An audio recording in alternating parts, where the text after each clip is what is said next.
Truth Bombers Podcast. Truth Bombers Podcast. The group chat turned podcast with your hosts, Russ, Lockie, and BJ. Get my legs under the table. All right, well, happy milestone. Pidge McGrath plays 100 games. Truth Bombers Podcast now at episode 20. And what a way to celebrate in typical Essendon style by a 5-goal drubbing to the Western Bulldogs, which we've just finished. How you feeling? Well, is this the worst side we've had in the last 20 years? Apart from the supplement saga, where we're stripped of a number of senior players for a year, is this actually the worst side we've had in 20 years? We still won. We were 1-6 that year. So even when we had the supplement saga, when we had supplements in first gamers, same record at round 6. and it was actually the D's that we beat in round 3 that year as well. So I think we should include that side in possibly the worst side we've had. Do you think the problem is the playing list, the players, communication between the coach and the players? Is it the game plan? What's going on? Like, what's happened since last year when it was almost an everything we touched, every move we made turned gold situation, as opposed to now where we just see ambulant, like running sort of half-arsing, no effort, like basic skill errors, like, and it's not an entirely new list. These are guys that were taking the game on last year, working their asses off, and winning games we shouldn't have been winning. What's happened?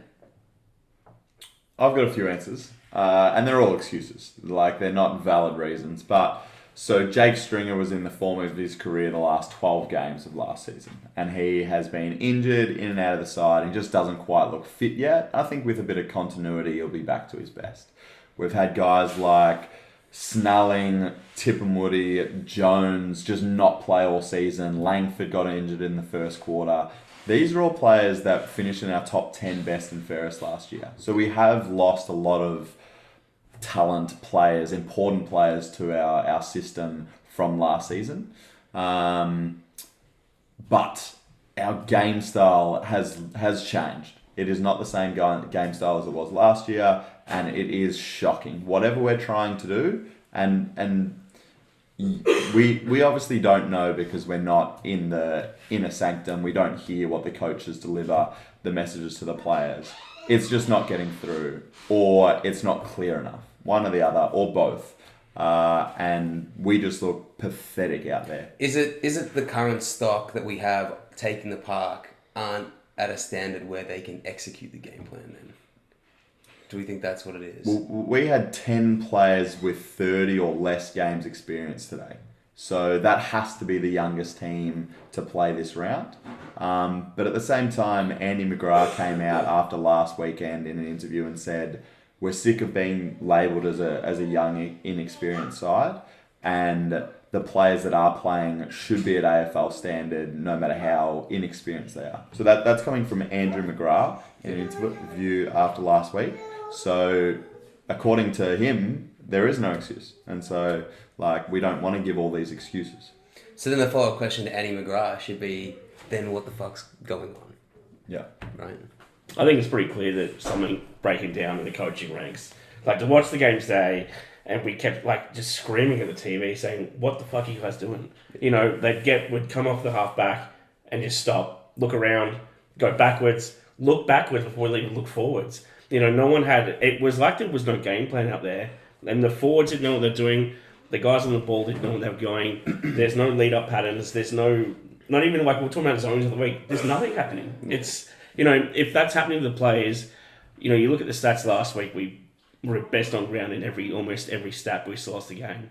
Today, contested possessions, we're winning clearances. We're winning critical stats and still losing games by big margins. It has to be the game plan.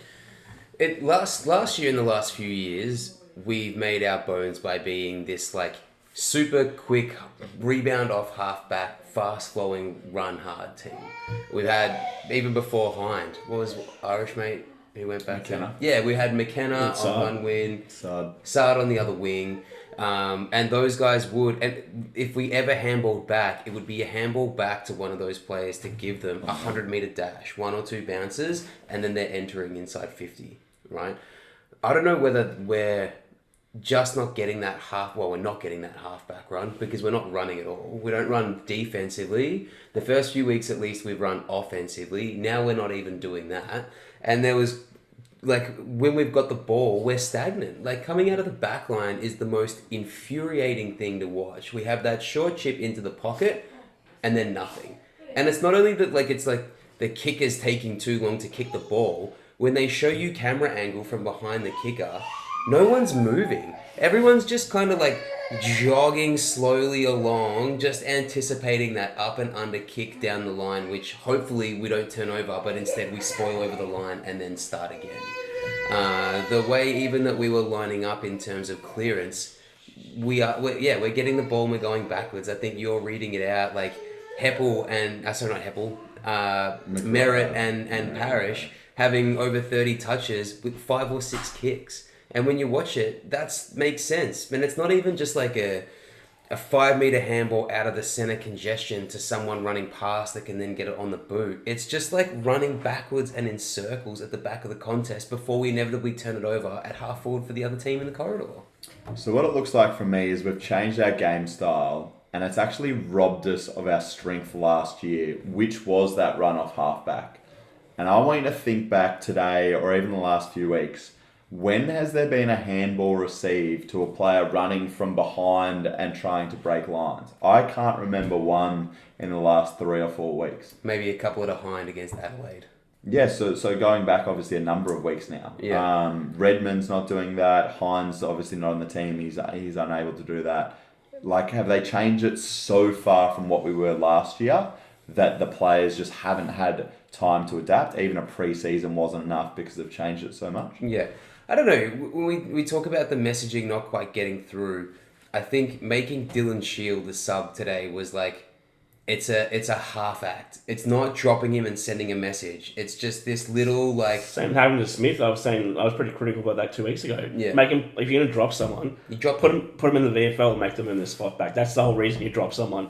Not slap on the wrist and you still got a chance to prove it. To be fair to Dylan Shield, last week I thought he had a pretty decent game. I think he had 26 touches, 5 clearances. But yeah, I think it's off the ball stuff they dropped him for. Not getting to the ball. It's that he was much worse against Freo than he was against Collingwood for sure. So maybe that message just coming. But this is the thing. This is, it's potentially, we talk about like Heppel being like the nice guy captain, and it's kind of like that same approach from the coaching crew. It's like, we're not ruthless enough to actually make a tough call. We make a half call. Oh, we're a bit upset with how you're getting on. You're not really putting out, so we're going to make you the sub this week. As opposed to like, go and fucking play in the twos and show us the things that we want to fucking see you play. Earn your spot back in the sub. Even the commentator said today, like, there was a few comments made when absolute clangers happened and like poor decisions. And the commentator's like, oh, Hep's just let that go. Like, the captain wasn't too upset at him, so I guess it's all right. It's like, no, that's not what we should be. Like, I think the one you took is Laverde just spraying. Yeah, he was like, oh, the captain, captain was okay with it. It's like, well, he shouldn't be. Yeah, the standards have to come from somewhere. Yeah. And to be honest, on the field, like, Heppel's not setting that standard either, right?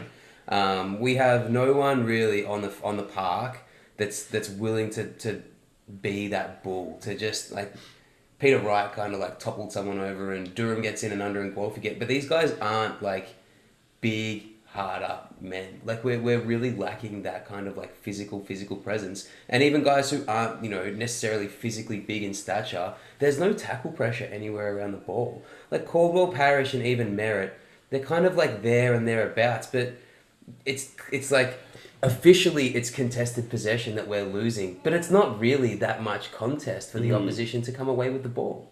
Yeah, I think we are really missing Tippermoody, Snelling and Langford. Yeah. I think they're 3 guys that tackle and tackle hard. Like when Tippermoody's about, he scares opponents. Yeah. They either that make quick the wrong... speed, that shutdown speed, he's kind of... Snelling was good for about 7 or 8 tackles every single week. Yeah. Langford tried to hurt people when he tackled. And yeah, as you said, like Durham maybe tries to do that. Cully, I like him in the halfback, but there's very few players that are able to stick a tackle hard, and it's like, you made him earn that. Yeah. And it's like, nah, they got a hand pass out, they're out. Soft tackles. Have we got any good? I've got a couple.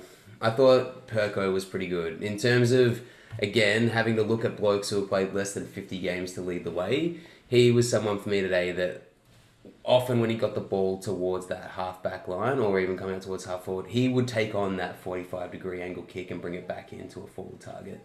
I thought he did that a number of times.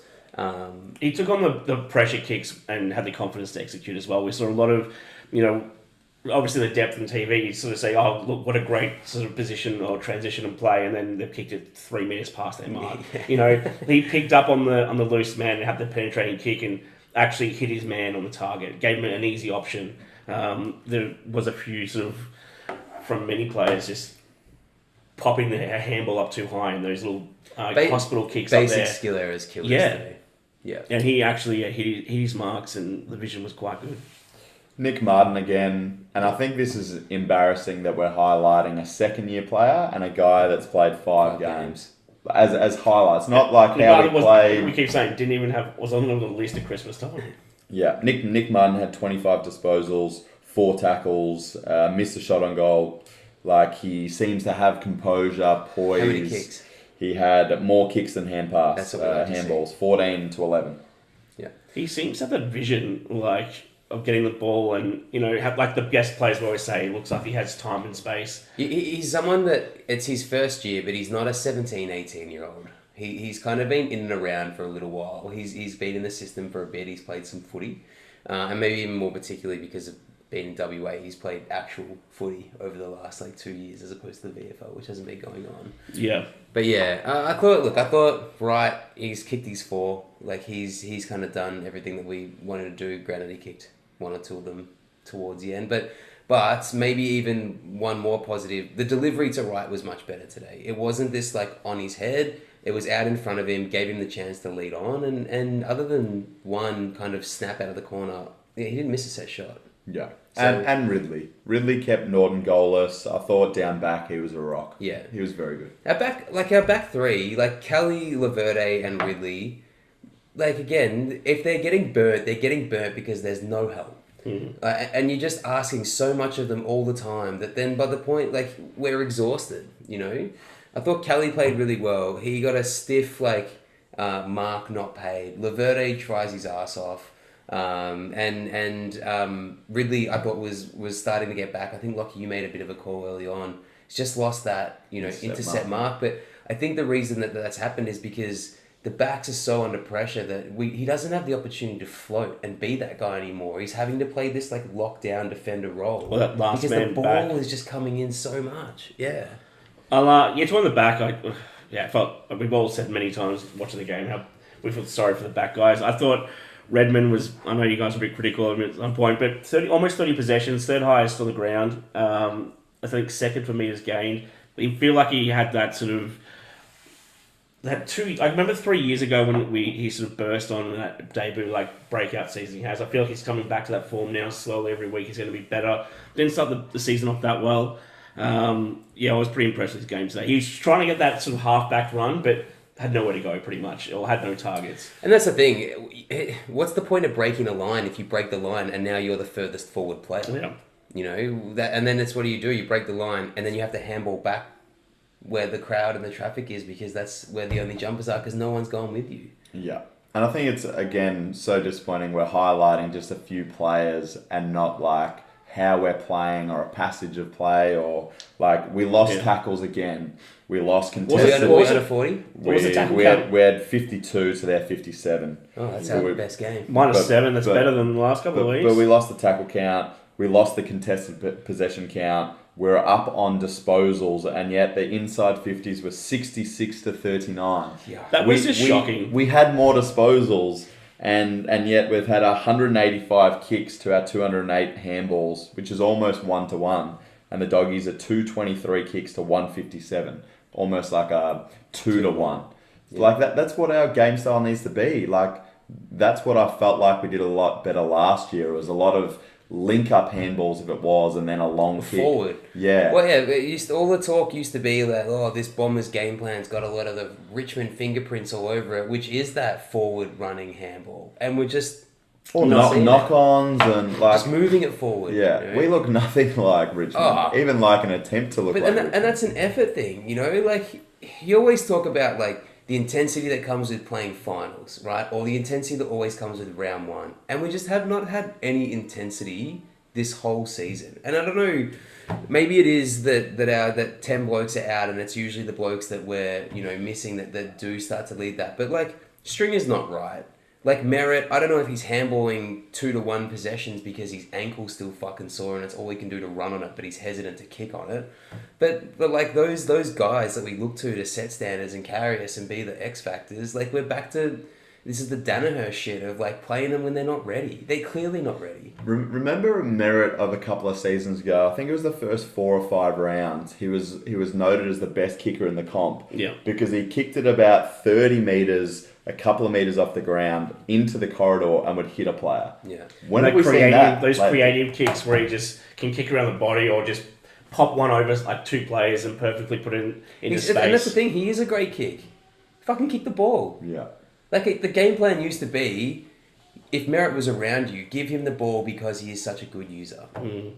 And now he's getting the ball, and the first thing he does is turn 180 and look to handball off to someone a metre or so next to him. I think what's worrying at the moment is we talk about, everything falling apart today. We don't have anyone that can come in. Like, there's no one ready to come in. There's no one ready. Phillips. We talk about, like, the big three at the front, with Snell and Tipper and Jones. Those guys in there today, the same thing happens though, because they're in the forward line for majority. I know some of them come off the half forward, but the entries into 50 were horrible. We couldn't get it even close to get it inside 50. It was the back half that was a problem. So even with these guys in here... But I think with those 3 guys, what we'd start seeing is forward pressure. And if the ball goes in... The ball wasn't going in as a forward though. But they keep it in when it does. And they move up the ground. Yeah, I agree with they move up the ground. I still think majority of the problems we have today will still be in there with those 3 up there. Yeah. Well, this has been a good. And dare we get into the bad? Well, it's morphed because there wasn't much good. Yeah. I think those players do change. Like, yes, Snelling, Langford, Tipperwoody, Jones. There's 4 of our starting forward line. That's a huge chunk out of it. And I think with, like, Stewart out of the back line, it's like, okay, well, BZT came in and has played a role. Reid was... I thought Reid was good. I think he did okay. He did right today. So like, if we're losing a player or 2 out of the back line or the centre, I think we're able to cover them. And we've just got no depth in our forward line. Yeah. Like, Baldwin's played 3 games now, kicked 1 goal, looked ineffective. Well, it's hard, again, because there was no much forward 50, but even when it was in there, he was nowhere to be seen. Waterman the same. He's had a good couple of weeks. I've actually been getting on the Waterman notes, but it's hard to say. I guess there was no, he was missing in action today, but again, how many... There's not much going out. He's more of a lead-up player, I guess. I feel like with Baldwin and with Waterman in the same team, they're a little bit too similar and they're a bit too slow. That's why we're struggling to hold on the forward 50. Yeah. Whereas at least when there was guys like a Jones, he would get quite up the ground and then, like, almost like a Jeremy Cameron, try to beat his man back and get out the back, and he was sort of free quite often. Yeah. Whereas these players aren't fast enough or fit enough to do it. So it's sort of like... And Peter Wright's obviously a tall marking target that when their ball hits the ground, like we saw in the last minute, like, he just isn't going to compete. Yeah. So it's sort of almost like 3 players that if the ball hits the ground, they're just uncompetitive. And then Guelphy can only do so much. Durham can only do so much. It's hard to put it, and that's the thing. That's what's happening. Is it's either all on Wright to take a hanger every time it comes in high, or if he makes a contest, it's all on Guelphy or it's all on Durham. And there's just not any help or support for those guys. That's what it feels like at the moment. Yeah. Desperate for Tipperwoody. If he doesn't come back in next week, after, what's that now, 5 weeks in the VFL? He's not even in the conversation at the moment. I don't care. Put him in. I'd rather him in than Baldwin. Or, like, there's certain players that I'd rather him in for, that the Cox. don't deserve to be in our best 22. So speaking of bad, got to be either A, due for a spell in the VFL, or B, needs to sit down with like some of the sports psychs, because there's something going on with Coxie. No confidence. He's rattled. He's completely rattled. And even I didn't see the incident where he apparently got hurt, but it kind of felt like one of those, like, I'm going to take myself out of the game. You know? Yeah. So, something's happened. Yeah. My hamstring's feeling really tight. We better, yeah. This is the worry, like I said. Well, I watched the VFL game today, three quarters of it. And, geez, there's not much you can pick out of there. Yeah. Like, what do we do? Have Ham come back? Well, we got half the fucking VFL teams in the senior side at the moment. Well, right now I prefer Ham over Cox. And that's a huge call because how much I dislike it. He didn't even look up for it in the VFL. At least he runs. Smith's obviously playing. At least he is someone who I think has been incredibly selfish this year, but at least he's shown signs of tackling some sort of pressure. Yeah. The Devon Smith one's interesting because, like, last week against Freo, like, he's missed 4 shots. A couple he had no business shooting, very selfish, but also was like the leading tackle getter with like 7 or 8 and playing as like a small forward. We expect from him as well. But that's what we expect for him. But if he's then doing what he expects, like the same actions there, if he's kicked 3-1 or 4 straight, you're saying like, that's best on. He's kicked 4 and he's had 8 tackles. Like, that's exactly what we want a small forward to do. Shut your mouth and then have 7 tackles and maybe a couple of score involvements. Happy days. Correct. So you don't have to hit the scoreboard. Just have some score involvements. So I think Dev's probably been a little bit harsh done by. I think since he was dropped,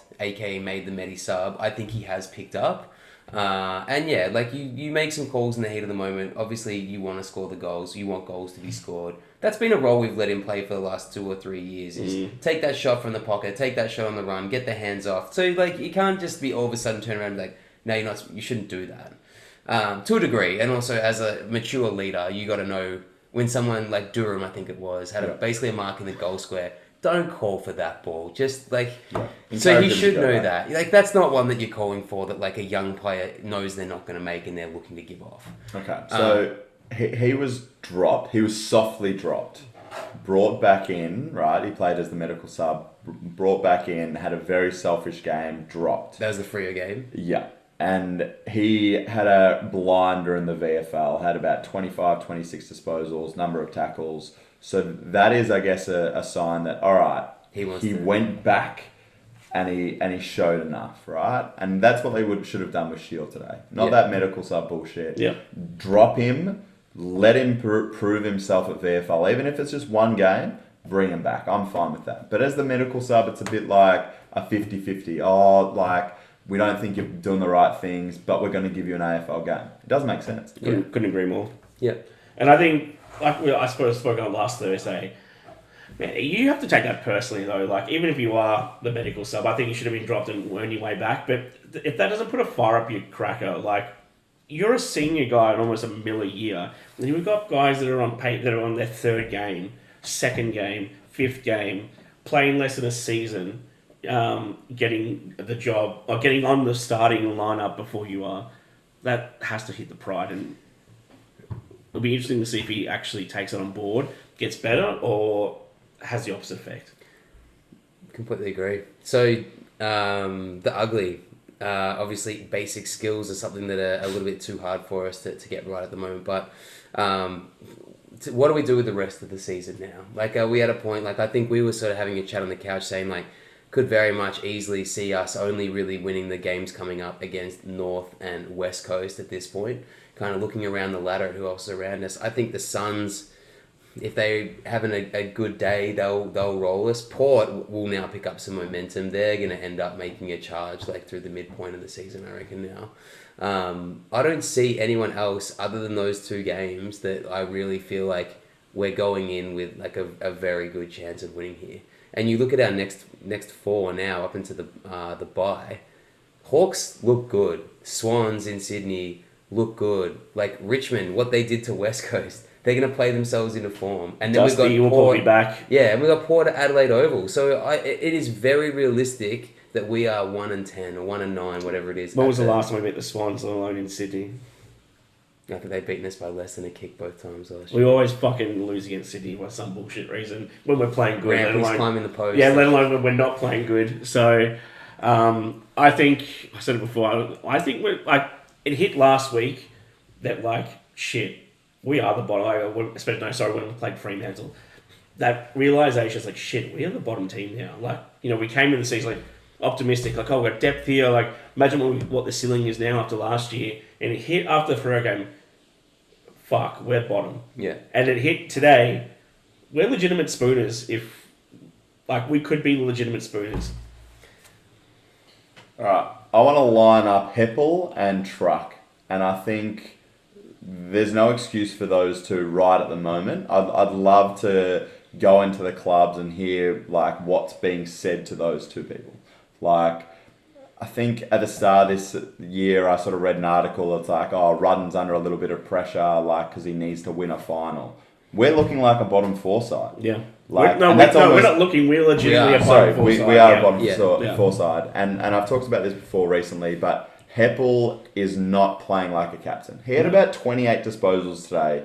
And, like, how is he, like, impacting games? I don't think one game this year I've been like, fuck, that was good from Hep, went back with the flight of the ball, or, like, a huge smother, or maybe linked up and created a goal opportunity. He's another one with chronic foot, ankle injuries that I reckon is back to carrying something.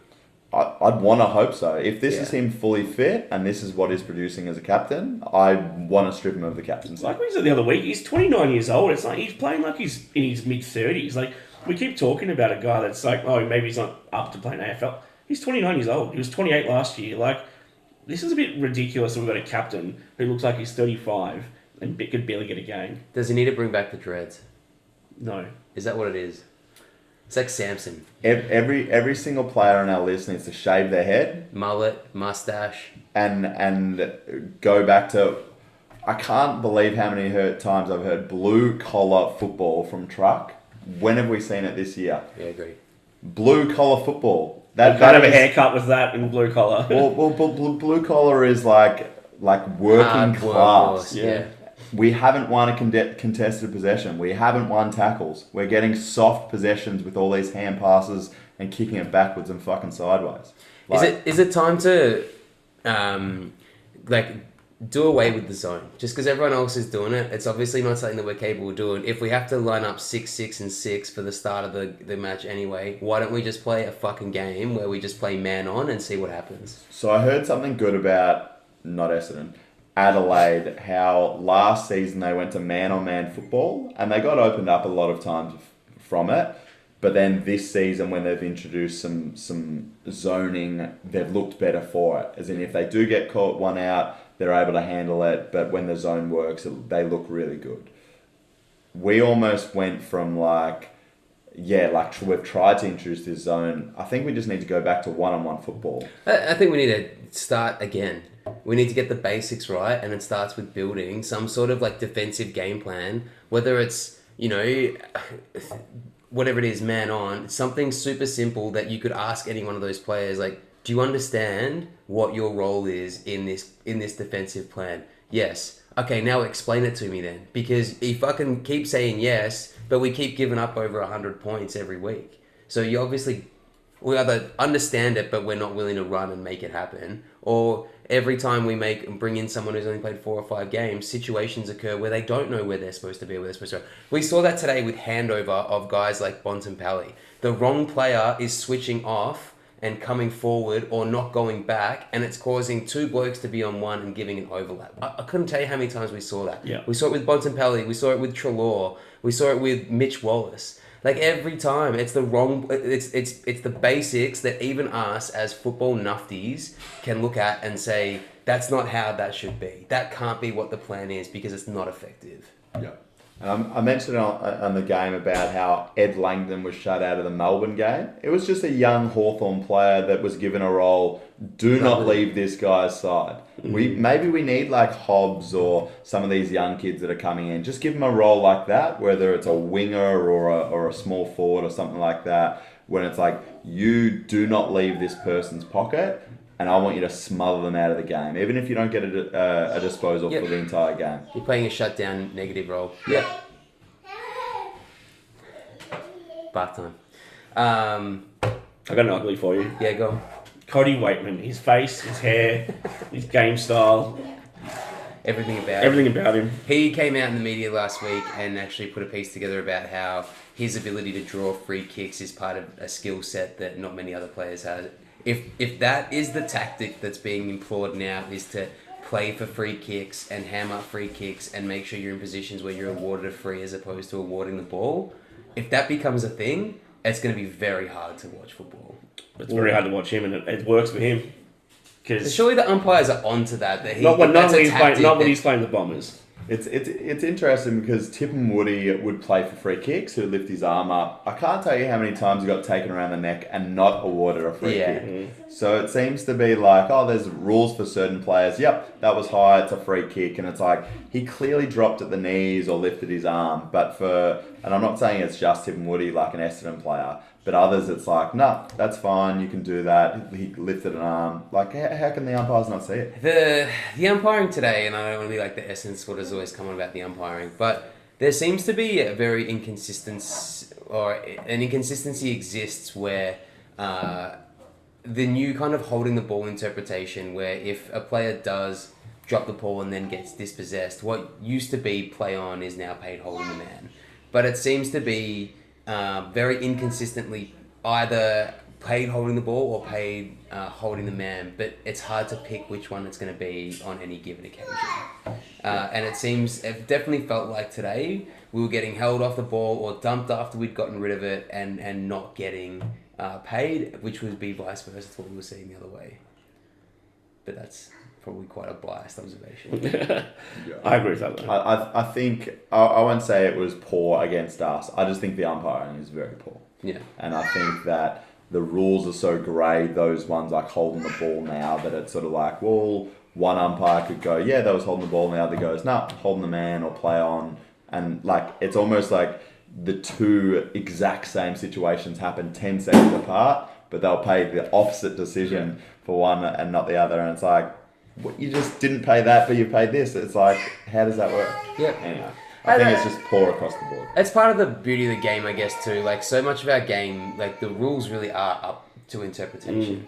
And I also don't know any other sport in the world where there's so much rule change so often, and even, like, mid-season, like, rules will change. Or we'll decide these rules in particular we're going to focus on these rules before. Or, we're changing the interpretation. How this like, that doesn't happen in any other sport. This week, we're going to look out for this rule particularly. And we said that, like, last week. Remember the year that, like, any contact below the knee was going to be paid, and it was like blokes would jump on the ball, someone else would come in late, and the person that came in late and went skidding over the contest got the free kick.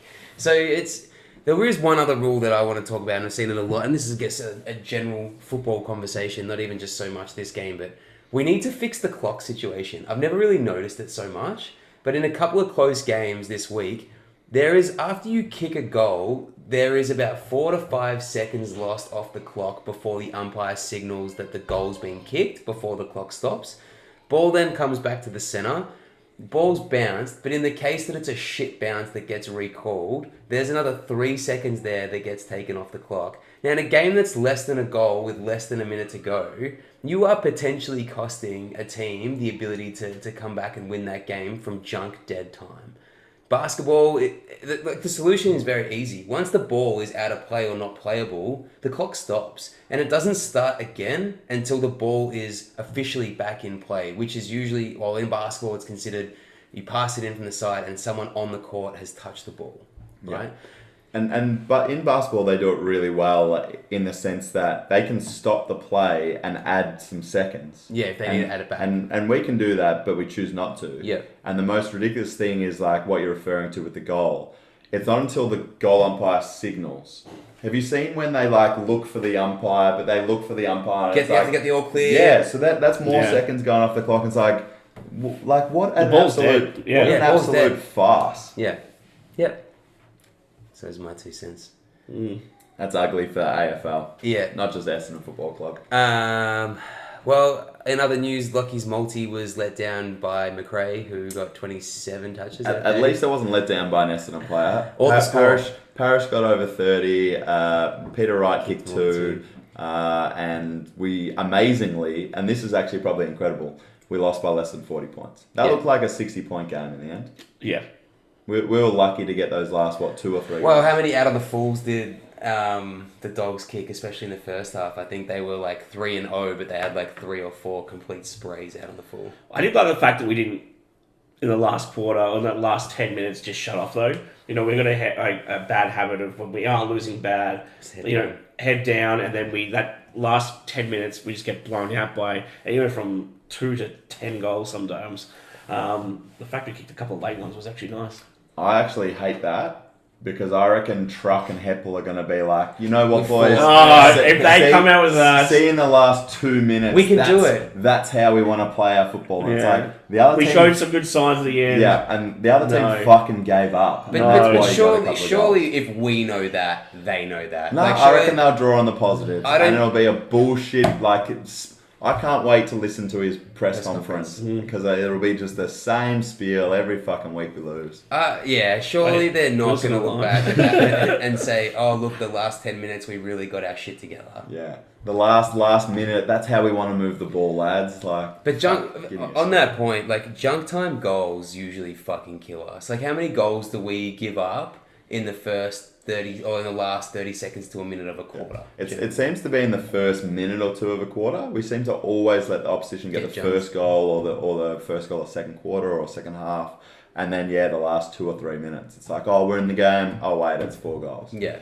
Man, we started like that mark off we took, went back, kicked that goal. Like for us, that's usually such a we're on. Like today we're on. Yeah, like we said this at the end of the first quarter. I'm happy. Like, we're 2 goals down, missed a couple. We're in this. We went in thinking if we can match them first quarter, we know that we're in for a chance. It's not going to. I said, when it's not going to be, at least it's not going to be a blowout. And then you jinxed us basically. Yeah, well, you jinxed us with 2 No, goals. I want to say straight. Ben jinxed us 2 goals straight, and the exact comment was, how good is it being 2 goals straight rather than 0 goals 2? To be fair to me, we kicked 4 goals 10 from that point onwards, from that point to the end of the third quarter. Can you have a look though, and is there any way of denoting how much we kicked from set shot versus general play? Because our set shot goal kicking today was much, much better. Not on this app. Peter Wright kicked his 4 goals from set Stringer shots. was short twice. Stringer fell short. He kicked 1 on the run. I'm pretty sure Cutler kicked his 2 from set shots as well. Guelphy kicked 1. So that's at least 7. What did we kick for the day? 10? Kicked 10. Stringer 1. Who else? Yeah, set shots weren't too bad actually. So we've almost kicked 7 and maybe 7 and 1 because Redmond missed 1. 7 goals 1 from set shots. That's what I want. And what that tells us is we can convert, and we're going forward and taking marks in the forward 50. We were in good spots in the forward 50, and we've got blokes that can fucking kick 35 meters distance on a 25-degree angle. That was Harry Jones. That was what he was doing last year. He was getting himself into good positions where you could kick very manageable goals. That's what we need to see more of. Not this fucking drivel it, backward handball, stumble it into the forward 50, get a forward 50 that's in no way attacking. Get into the forward 50, handball it off to 3 different blokes. They couldn't have the confidence to commit to actually kicking a shot and that 30 metres out. That was the Cutler's second that I think he ended up converting from a set shot mark. But I think it was Hobbs coming in, past the Durham, past the Stringer who came back in. Just finish. Yeah. That's confidence. That's a confidence thing. Durham running straight at goal from about 35 out. Should have just kicked it straight away. Tried to pass it to Peter Wright, it was, who was on a 50-degree angle. On the wrong side. And he had to snap it because then he's under pressure all of a sudden. It's not even like Durham hit him up and it was it was that big floating handball over. Oh, man. And we're seeing that in our back 50 where it's like, oh, I've got to hand pass it to Russ, who has to hand it to Ben. We are this close together, and that's where they seem to be. And you should be able to see the fact that I'm already partially getting tackled before you get in the ball. And I'm standing still. Yeah. And we're all standing still. The one thing I've noticed week after week, we actually turn the ball over less than the opposition quite regularly, but we're having more disposals than the opposition. And that just tells me that we're not being... aggressive enough with our ball movement. We're not looking for the kick in the corridor. Like if we rewatch the game, I don't think too often a guy's taking a mark sort of like on our back 50 or wing and looking into the corridor. It's almost just like, oh fuck, I better kick this like little short 10-meter pass on the boundary. And we said it a few times too. It's not only that we're taking that option, it's that guys that are calling for the ball in that situation. Like I think we called out Cutler a few times. Why are you calling for a kick when you're only 6 meters away? Yeah. Like don't call for it. Get into space or run through. Be the next option. Get to the next contest. Stop calling for the ball. Yeah. Good teams seem to have a player lead towards the kicker that knows they might not be used, and that opens a space behind them for someone else to lead into. Yeah. I can't say that with us. Yeah. Whether it's just the player's lazy or maybe they're not being taught it or both. But yeah. This turned into a ramble. That's all right. Got another. This is what happens when you come off fresh from the game. You haven't had a chance to stew on it or watch it back and try to find more out of it. Just raw emotion. Like I said before, I think it's good that there are some younger players that are showing some polish and some dare and some flair. But again, it's a negative at the same time because it's like, why is it up to guys in their first or second year to be like carrying this fucking team? And if we're the team that we think we are or the team that we think we're going to be, we need to sort that out. And we need to sort out pretty quickly because we've talked about how experienced we are. And the truth of the matter with Devon Smith and Dylan Shield either playing twos or playing medi-sub is one of those 150 plus game players with experience that we need is getting dropped to the fucking reserves. So and we're bringing in who? A Baldwin. Right? Or a Brian. These guys that have less than 5 games between the three of them. For someone who's got 160. Like... Yeah, well, I did the sums on sort of how many games everyone had played a few weeks ago. And it was like, we had 4 guys over 100 games playing. Well, 2 of those guys was Dev Smith and Dylan Shield. And we're now taking them out thinking, and I was like, how do we only have 4 blokes over 100 games? And then I'm thinking, shit, we've taken 2 of those blokes out since then. Like, that's ridiculous. There was a post, I think, that went up on not the Essendon Football Club, but like one of the other Essendon pages that we follow. And I think the title was Baby Bombers. And it basically showed our list of like 18, 19, 20, and 21-year-olds. And when you look at that list and read those names, you're like, that's fucking half our senior squad. So I think this year is potentially the year we all thought we were going to have last year. And it's probably still the year that like we're supposed to have and need to have. And it is one of those, we're really rebuilding from scratch. We've played the draft a lot. We're bringing guys in, we're bleeding them, but it's going to take 2 or 3 or 4 years for this game plan, game style, guys that we're building around to really start to hit their athletic maturity, their like just regular maturity, like their physical maturity, and start to be those contested ball bulls in and under. The one thing I'd say with that is that you need to develop the kids though. And like if we just highlight Cox, he's been gifted AFL games this year and looks completely shot of confidence, can't find the footy, can't find damaging possessions. Like I'm just worried that a season like this will mean that Hobbs, Cox, who do we bring in? Baldwin, Brian, if we are Wanganeen, like we're gonna cripple this talent that we've got. And then like I've been amazed with Perkins' year because he stepped up. He has stepped up with maybe less opportunities and looked damaging. I think his mental game's a bit different. And Martin as well, like who's we've talked about, a little bit older, but very inexperienced coming in. But I'm just worried we're going to cripple all this talent, and then we're going to end up like a Kangaroos of the last few years of Suns who have never made the finals and just sort of just like wallow in the bottom sort of 6. Like I'm worried next year that maybe we did have to have this year, but what are the signs right now? Yeah. Like can we turn it around from here and at least be really competitive like the next 16 games? At least with the Kangaroos, as fucking terrible as they're doing, you watch some of their games and like they're getting it right for a quarter or a half. They look really good. They just can't necessarily like put it together for an extended period. And that's what I'm seeing from us. We're not even like Heppel calls them moments. And it's like, yeah, that's literally all we see is like 3 or 4 instances in a 4-quarter, 2-hour game of football where like we look good or things go well or that actually look like a well thought out plan. And moments aren't enough, right? And it's not enough to start to build like we talked about culture. Like, what is the culture now becoming that we get flogged every week? And it's okay. And that's okay. No. Yeah, it's okay. We got flogged. We'll try again next week. Yeah. So I think hopefully Phillips comes back from that hamstring next week. I think at least that allows Peter Wright to play permanently in that full forward position. He's just kicked 4 today. He's back up in a bit after a few weeks of having to play ruck all over the field. So hopefully he's got a little bit of like swagger back in his step with Phillips coming in to give Draper a chop out. I actually think that's going to be quite favourable. Speaking of Draper, probably should have mentioned him in the good. I think his last 2 weeks have actually been really, really well done. He's like putting in the effort. He's trying to amp the boys up. He's getting back, floating back in the hole, taking good grabs. Like I probably only took 1 or 2 today, kind of that defensive 50 marks. Last week he took 4 or 5. But he's one of the few players that is, and even in the center you can see like he's almost reluctant to tap. He wants to take the ball because he's the only one that will fucking kick the thing forward.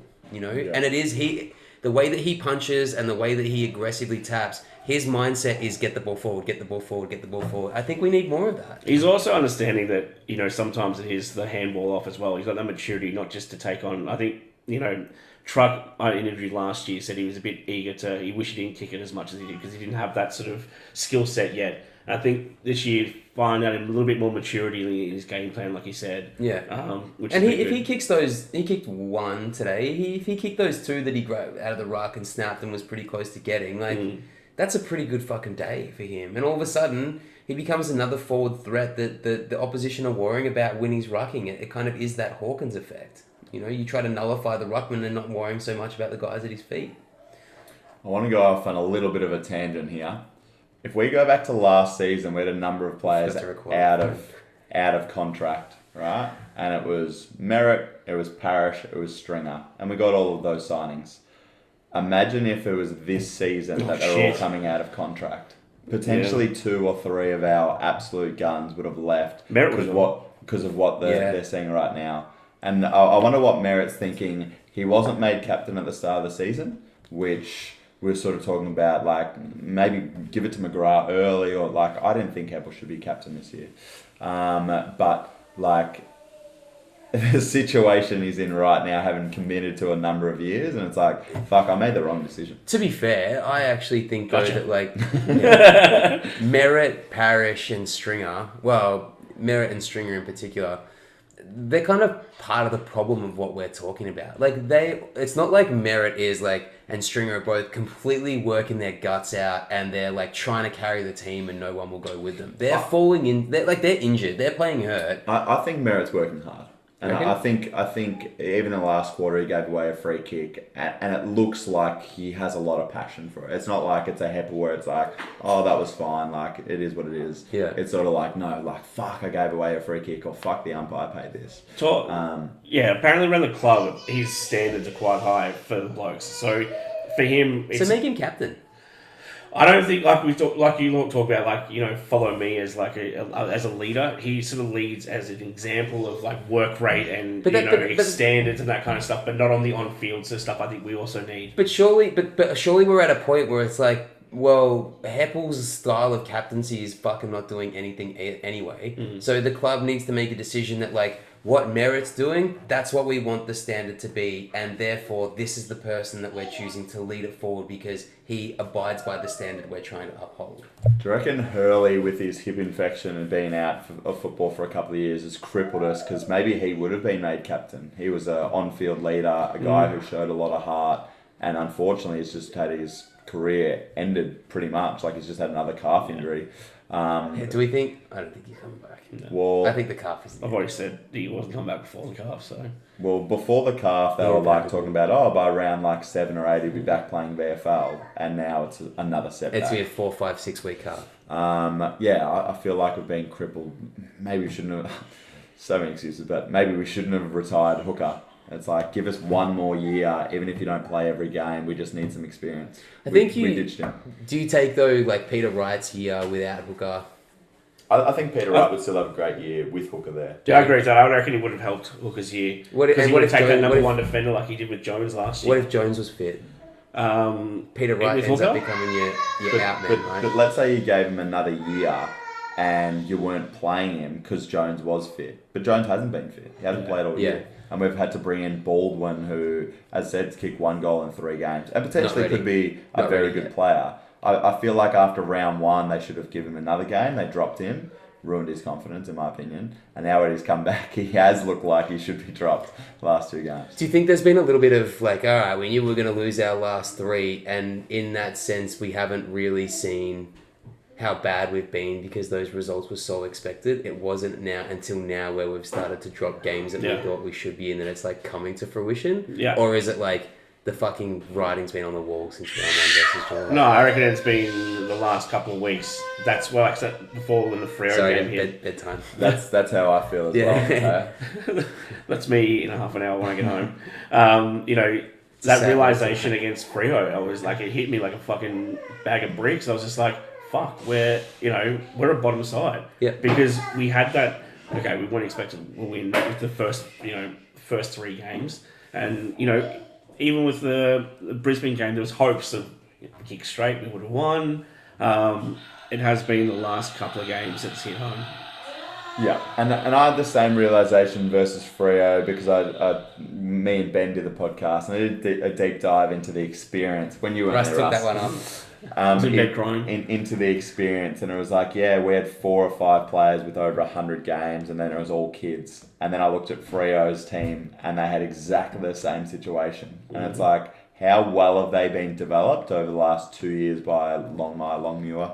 And now this season is where they're obviously like putting it all together. Freo were good last year. They were just inaccurate. Yeah, and if they just missed out. Yeah, and if you had those games where instead of kicking 7-15 like we're doing now, they kick 15-7, they'd have played finals and done pretty well last year. Yeah.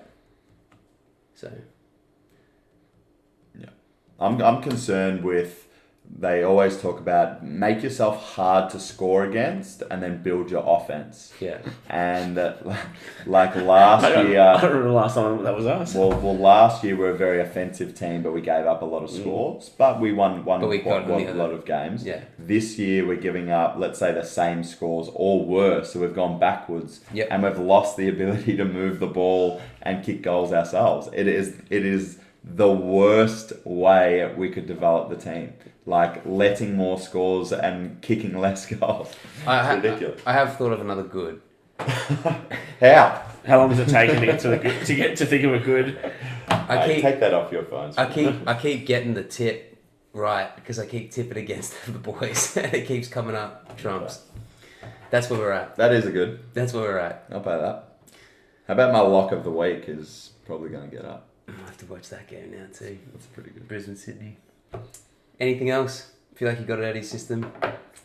Yeah, a little bit. And this is, I think part of what hurts so much is like we did come into this season with such expectation. And when the buy rounds hit, the buy round for us, we'll do a little bit of a comparison on some of the predictions that we had and things like that and see where things are lining up. But yeah, no doubt, like me in particular, got ahead of really where things are at and had such high expectations after last year and bought into all the noise and all the racket around the Bombers and the list and everything that we could do. And this is the reality of where we're at right now is we're fucking 1-6. I've got another ugly. Yeah. Rutten hasn't won 1 game as coach this year because Carousel, sack him. I think we need more stability now rather than less. I'm not so sure. I think like with Rutten, it's you have to let it play it out, right? It's like as bad as things are now, you have to let it play out and you have to see the response before you can. The ugly is if we give it the 5 years and we haven't stepped forward and now it's still since 2003 when we lost out. What if we go backwards by the end of the year? We are. Well, who do you take? If you can't get Clarkson, you can take Stewie Dew. Would you take Nathan Buckley? Why can't you have Clarkson? If we can't get Clarkson. I don't think we'll get Clarkson. How much cash we have? I think the AFL will match whatever he gets paid and make him go somewhere like a Gold Coast, an expansion team. A Gold Coast, potentially Tasmania.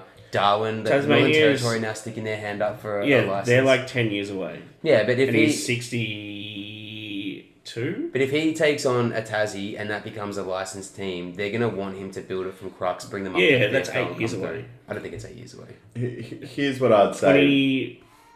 Yeah, sorry. Here's what I'd say with Rudden. I'm joking when I say sack him. That's just Sack frustration. the high performance team.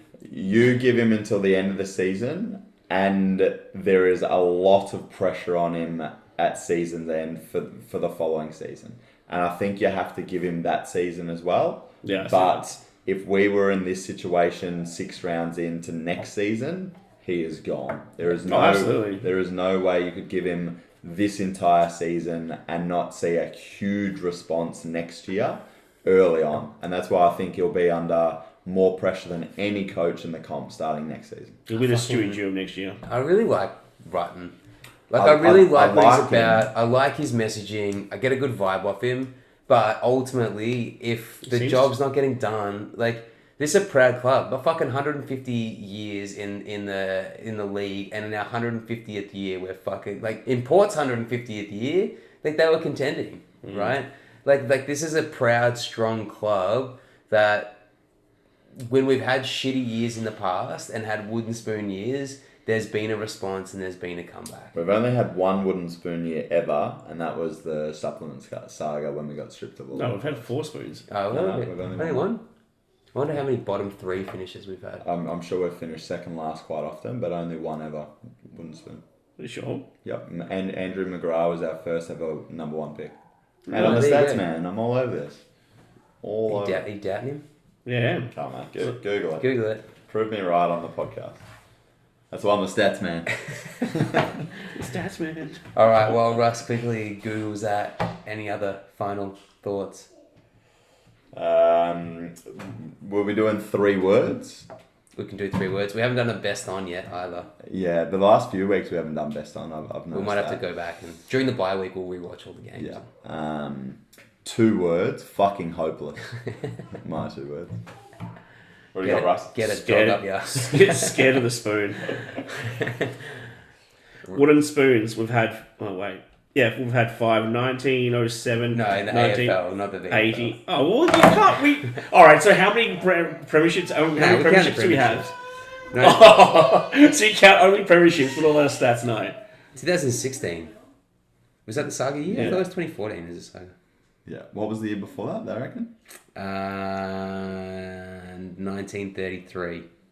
Well, there you go. But like, You can't just say because it was in the 30s doesn't count. Well, it doesn't count. But Andrew McGrath was our first ever. That doesn't mean we've only had one wooden spoon. Since our last wooden spoon, we won 1, 2, 3, 4, 5, 6, 7, 8, 9, 10 grand finals. That wasn't the question. It was how many wooden spoons have we got. So, but what I'm saying not is- how many premierships since. Maybe we should win a spoon and then win 10 flags.